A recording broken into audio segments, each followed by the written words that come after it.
हे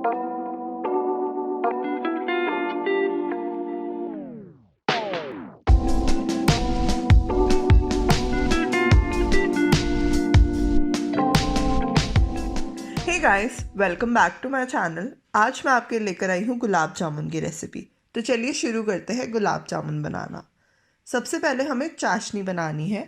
उसके लिए मैंने एक कढ़ाई में 3 कप चीनी ऐड की है और 3 कप ही मैं इसमें पानी ऐड कर रही हूँ।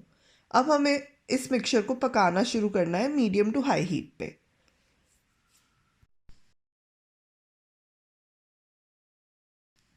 जब इस मिक्सचर में हल्का बॉयल आने लग जाए, इसमें 2 टेबलस्पून मिल्क ऐड करना है। अब हम इस मिक्सचर को पकाएंगे मीडियम टू हाई हीट पे।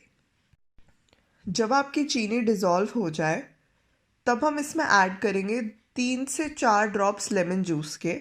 इससे क्या होगा, आपकी जो चाशनी है वो क्रिस्टलाइज नहीं होगी और जो भी चीनी के अंदर इम्प्योरिटीज़ होंगी वो निकल जाएंगी। अब थोड़े टाइम बाद आप देखेंगे कढ़ाई के साइड में एक लेयर बनने लग जाएगी। उस लेयर को हम चम्मच से निकाल देंगे। वो हमें अपनी चाशनी में नहीं लेनी, बिकॉज़ वो सारी इम्प्योरिटीज़ है जो आपकी चीनी में होंगी। अब मैं इसमें 10 से 15 केसर के धागे ऐड कर रही हूँ और इस मिक्सचर को 4 से 5 मिनट के लिए बॉईल करते रहेंगे। अब 4 से 5 मिनट बाद हम इसकी कंसिस्टेंसी चेक करेंगे। आप थोड़ी सी चाशनी को अपने हाथ में लगा के देखिए। इसका टेक्सचर तेल जैसा होना चाहिए। हमें कोई तार की चाशनी नहीं बनानी है, हमें बस इतना इस मिक्सचर को थिक करना है कि इसका टेक्सचर थोड़ा तेल जैसा हो जाए। इस चाशनी को बनने में तकरीबन 8 से 9 मिनट लग जाएंगे। उसके बाद हम इस चाशनी को एक बाउल में निकाल लेंगे।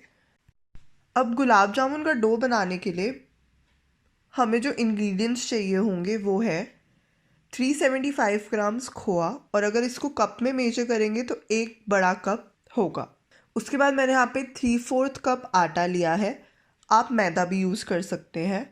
और 3/4 कप ही मैंने यहाँ पे पनीर लिया है। अब डो बनाने के लिए एक परात में खोआ को निकाल लीजिए। मैं यहाँ पे होममेड खोआ यूज़ कर रही हूँ, क्योंकि होममेड खोआ जो होता है उसका टेक्सचर बहुत सॉफ्ट होता है और उसमें हमें ज़्यादा मेहनत नहीं करनी पड़ती इसको क्रैक फ्री करने के लिए। बट अगर आप बाहर का खोआ यूज़ करेंगे तो आपको उसमें ज़्यादा टाइम लग सकता है। मैंने होममेड खोआ पे भी एक वीडियो बनाई है, उसका लिंक मैं डिस्क्रिप्शन बॉक्स में डाल दूँगी, आप देख सकते हैं वो वीडियो भी। अब खोआ को अच्छे से प्रेस करके फैला लीजिए और उसके ऊपर ही हम पनीर डाल देंगे। अब हम इसमें थोड़ा सा आटा ऐड करेंगे और इसको गूंदना शुरू करेंगे।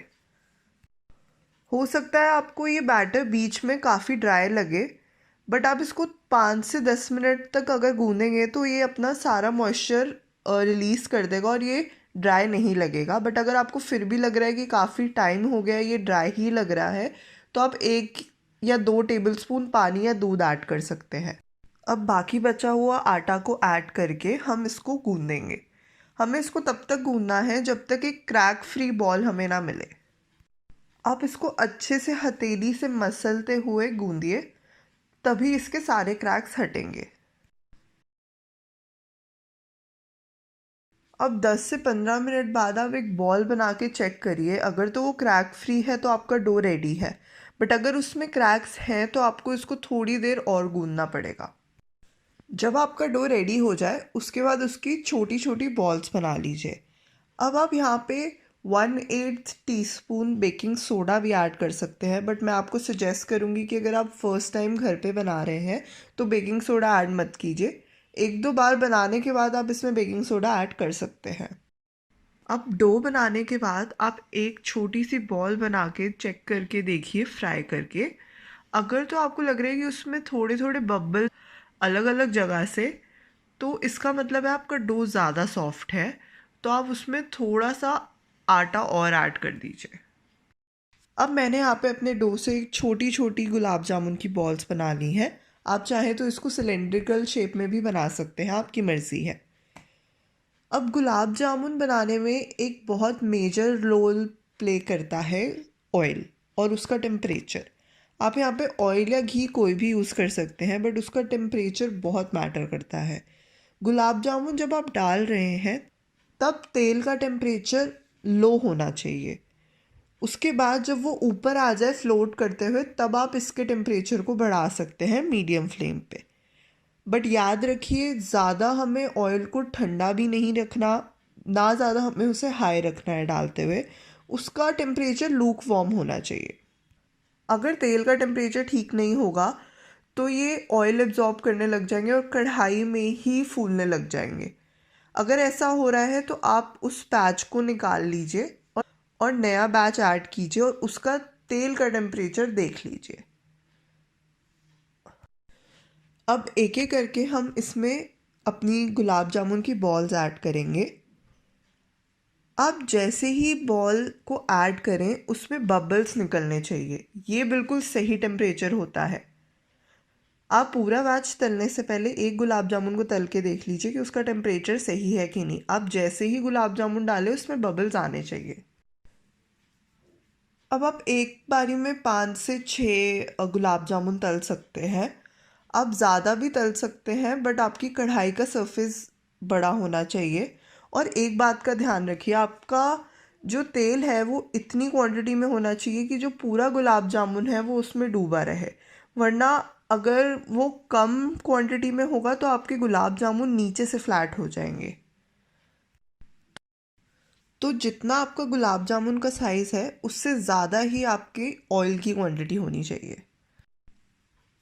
अब जब आपने अपनी सारी बॉल्स को ऐड कर लिया है, आप एक बार में 5 से 6 डाल दीजिए और साइड में जो ऑयल का सरफेस होगा उसको आप हिलाते रहिए ताकि ये जो बॉल्स हैं वो नीचे ना चिपक जाए।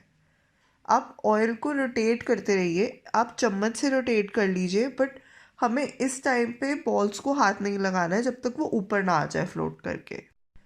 आप चम्मच से ऑयल को रोटेट करते रहिए, इससे आपके जो गुलाब जामुन है वो चारों तरफ से इक्वली पकेंगे और उनका कलर भी सेम आएगा।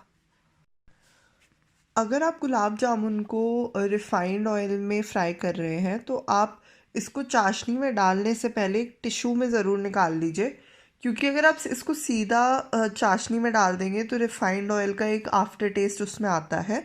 तो अगर आप रिफाइंड ऑयल में कर रहे हैं तो इसको ज़रूर टिश्यू में निकाल लीजिए पहले, चाशनी में डालने से पहले। अब इस गुलाब जामुन का कलर क्या रखना है वो आप पे डिपेंडेंट है। अगर आपको इसको हल्का गोल्डन रखना है तो वो भी चलेगा, अगर आपको इसको ब्राउन करना है तो वो भी चलेगा। अगर आपको काला गुलाब जामुन पसंद है तो आप इसी का ही कलर डार्क कर सकते हैं। तो जो कलर गुलाब जामुन का चाहिए वो सिर्फ फ्राइंग पे डिपेंड करता है। अगर आपको ज़्यादा डार्क चाहिए तो आपको थोड़ी देर ज़्यादा फ्राई करना पड़ेगा। इन टोटल इन गुलाब जामुन को 10 से 12 मिनट लगते हैं फ्राई होने में। अब मेरे गुलाब जामुन में एक अच्छा कलर आ गया है। अब मैं इनको निकाल के एक टिश्यू प्लेट पे रख दूँगी और उसके बाद हम इसको सीधा अपनी चाशनी में ऐड कर देंगे 30 सेकंड के बाद। अब चाशनी में ऐड करने से पहले आप एक चीज़ का ध्यान रखिए, दोनों चीज़ों में से एक चीज़ का टेम्परेचर हाई होना चाहिए और एक चीज़ का टेम्परेचर लो होना चाहिए। या तो आपके गुलाब जामुन बहुत गर्म होने चाहिए या आपकी चाशनी बहुत गर्म होनी चाहिए। ऐसा नहीं होना चाहिए कि दोनों चीज़ें गर्म हैं। अगर आप गुलाब जामुन बिल्कुल फ्राई करके चाशनी में डाल रहे हैं तो चाशनी का जो टेम्परेचर है वो लूक वार्म होना चाहिए, या फिर इतना गर्म कि आप उसको हाथ से टच कर सकें। अब ये जो हमने अपने गुलाब जामुन फ्राई करके निकाले हैं, हम इसको चाशनी में डाल देंगे और ऐसे ही हम बाकी गुलाब जामुन को तल लेंगे। अब सारे गुलाब जामुन को चाशनी में डालने के बाद अब इसको हल्का सा टैप करके इसको डिबो दीजिए चाशनी में, ताकि ये चाशनी में चले जाए। उसके बाद हम इसको 3 से 4 घंटे के लिए सेट होने के लिए रख देंगे, ताकि ये जो सारी चाशनी है वो अब्जॉर्ब कर ले। अब 3 से 4 घंटे बाद आप देखेंगे कि इनका जो साइज़ है वो थोड़ा बड़ा हो जाएगा। अगर आपने यहाँ पे बेकिंग सोडा डाला होता तो इनका साइज़ और बड़ा हो जाता।